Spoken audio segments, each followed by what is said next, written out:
জামাত doctor Shafiqur Rahman হাফিজাহুল্লাহ উনি চারমনায় পীর মুফতি সৈয়দ রেজাউল করিমের সাথে শুধু হাত মিলিয়েছে। আজকে সকালবেলা আবার আরেকজন গেছে। করা সম্ভব না, শুধু ফু দিয়ে আর ওয়াজ করি। কথা বলেন না কেন?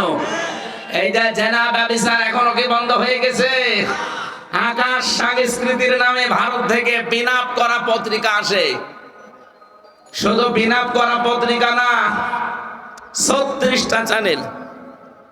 একজন আজানের জবাব দিয়ে দেন, একজন দিয়ে দেন, আদায় হয়ে যাবে।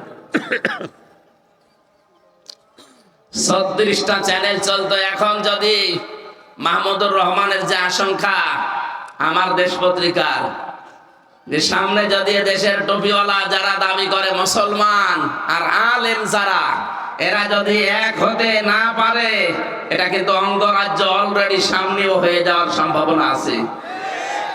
কারণ দাদাদের গোবর খাওয়া আর প্রসাদ খাওয়া বুদ্ধি তো দেখেছেন না কি ট্রান্স দিয়েছে। আমির জামাত ডক্টর শফিকুর রহমান হাফিজাহুল্লাহ উনি চারমনায় পীর মুফতি সৈয়দ রেজাউল করিমের সাথে শুধু হাত মিলিয়েছে। আজকে সকালবেলা আবার আরেকজন গেছে। অনেকে এতদিন ফতোয়া দিত চার দোকানে বসে বসে, কোন দিকে যাবো, হুজুররাই ঠিক নেই।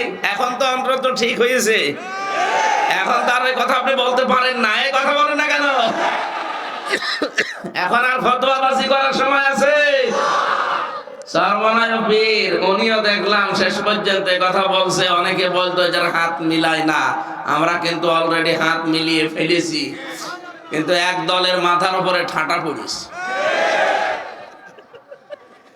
ঠাটা না আরো কিছু পড়বে আপনাদের মাথার উপরে।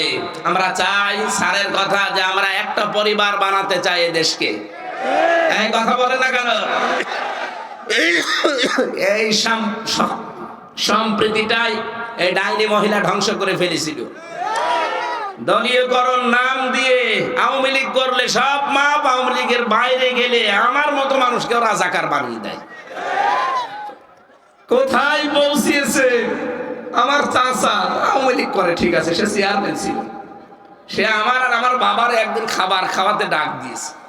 কোন শয়তান যেন হানিফ সাহেবের কাছে টান লাগিয়েছে যে আমির হামজাকে আর ওর বাপকে, আপনার যে ডান হাতে এলাকায় চেয়ারম্যান সফর, সে খাবার খাওয়িয়েছে, আপনি এখন কি করবেন করেন। ও ঠিক চাচারে ধমক দিয়েছে, হামজাকে ডাক দিয়ে খাওয়ালে মানে?